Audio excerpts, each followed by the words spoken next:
नोरमा group, जो सोचता है वो करता है। आपके अपने सपनों का आशियाना।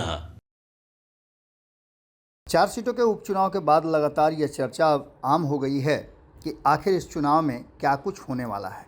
आपको बता दें कि इस चुनाव को लेकर के जो बातें सामने आ रही हैं उसमें हमने आपको लगातार बताया है कि किस तरह से ये चुनावी ट्रेंड चल रहा है और जो हर बार ये देखने को मिला है कि उपचुनाव में लोग बहुत कम टर्नआउट होते हैं, वही स्थिति इस बार भी रही।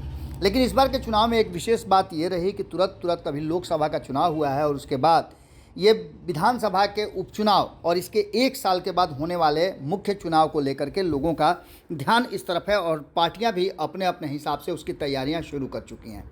बात हमने अन्य क्षेत्रों के अलावा इमामगंज की भी आपसे की थी और इमामगंज का अगर एग्जिट पोल की बात करें और कौन जीत रहा है कौन हार रहा है, क्या इसमें समीकरण था और कहाँ गड़बड़ा है, इन सब बातों को लेकर के हमने काफ़ी मंथन किया और इस मंथन के दौरान जो बातें सामने निकल करके आई है कि उसमें सबसे पहली बात यह है कि इमामगंज में इस बार वोटिंग जो है वो लगभग 8% के आसपास कम हुई है।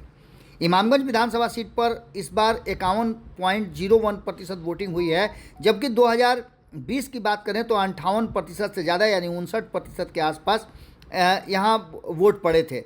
वैसी स्थिति में आपको बता दें कि इस चुनाव में जो जीतन राम मांझी 2020 में जीते थे, उस चुनाव में 45.36% वोट उन्हें मिला था, जबकि उदय नारायण चौधरी जो राष्ट्रीय जनता दल से थे और वो भी कई बार इमामगंज से जीत चुके हैं और बड़े बड़े पदों पर रहे हैं, उनको मात्र 36.12% वोट मिले थे।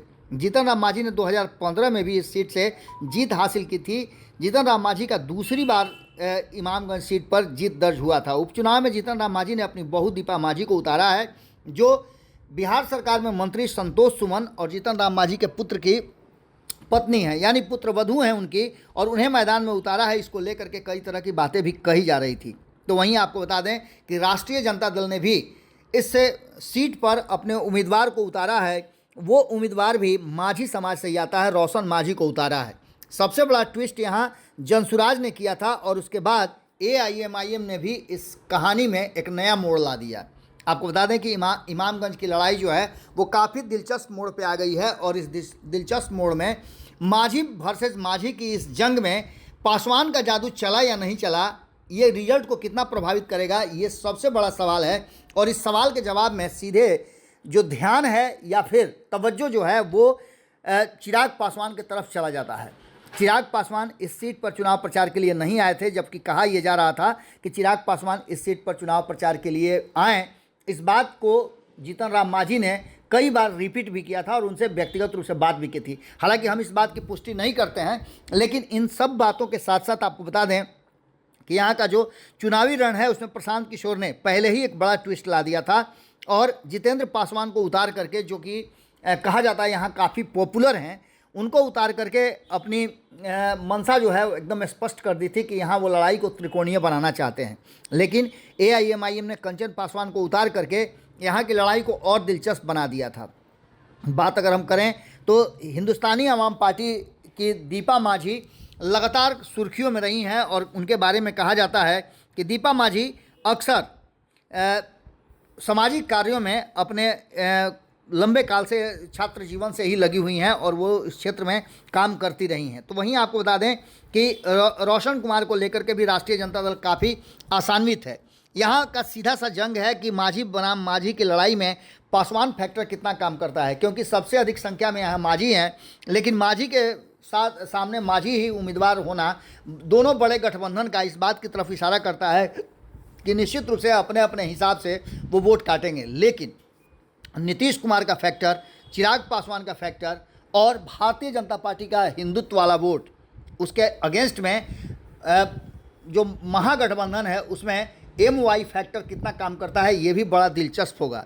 लेकिन इन सब के बीच में आपको बता दें कि जो वर्तमान परिस्थिति बनी है उसमें साफ साफ लग रहा है कि कहीं ऐसा ना हो कि जीतन राम मांझी का सपना सपना ही रह जाए या फिर तेजस्वी यादव जो आने वाले 2025 के चुनाव में मुख्यमंत्री बनने का सपना देख रहे हैं वो यहाँ ध्वस्त हो जाए। जनसुराज कितना ज़्यादा प्रभावित करता है और मांझी बनाम मांझी की इस लड़ाई में पासवान फैक्टर कितना काम करता है, ये देखना दिलचस्प होगा। 23 तारीख को जब परिणाम आएंगे तो इन सभी चीज़ों पर विचार जरूर होगा। शुरुआती दौर से ही इमामगंज काफ़ी निराशजनक प्रदर्शन हो रहा था। और सुबह में ही हमने आप लोग कल बताया था कि 7 बजे के बाद जब 9 बजे पहला अपडेट आया तो वोटिंग प्रतिशत बहुत कम था और अंतिम वोटिंग प्रतिशत आते आते लगभग 8% वोट यहाँ कम पड़े हैं, जो काफ़ी प्रभावशाली और निश्चित रूप से रिजल्ट को भी प्रभावित करेंगे।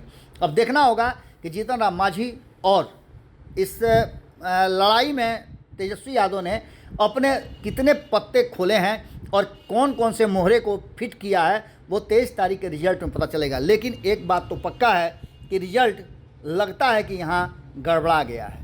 क्या होगा 23 तारीख पर हमारी नज़र बनी हुई है। आपकी नज़र भारत लाइव पे होनी चाहिए। बहुत बहुत धन्यवाद। आपके सपनों को हमने सजाया है, ई होम्स पैनोरामा को हमने बनाया है। ई होम्स मेरा एक सपना था जिस पे मैं पिछले 4 साल से काम कर रहा था। हमने जो बनाया है वो सबने है माना। ई होम्स पैनोरामा में हो आपका भी आशियाना। और फाइनली हमने 2021 में इस प्रोजेक्ट को लॉन्च किया। बहुत लोग अप्रिशिएट कर रहे हैं कि पूर्णिया जैसे शहर में, बिहार के, एक तो बिहार की बात करें उसमें भी पूर्णिया जैसे छोटे जगह में इस तरह का लाइफस्टाइल देना, ये सुन के हम लोगों को बहुत अच्छा लगता है। ई होम्स में हमने कुछ और भी किया है, जैसे हम जिस जगह में रह रहे हैं हमारे फैमिली सिक्योर हो, उनको सिक्योरिटी का ध्यान में रखा है। आपकी सुविधा और सुरक्षा आपके लिए खास है, ये आपका विश्वास है। इसमें आर्टिफिशियल इंटेलिजेंस का 7 लेयर सिक्योरिटी का हमने इस्तेमाल किया है। लस ग्रीन कैंपस को बनाया है। यदि हमारा बाउंड्री वाल है तो वो वर्टिकल गार्डन है।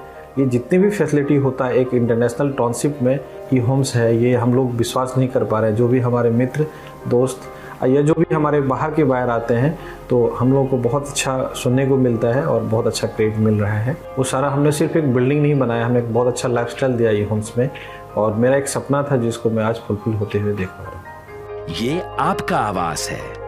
ई होम्स पैनोरामा में अब आपका निवास है। E homes Panorama, luxurious lifestyle redefined.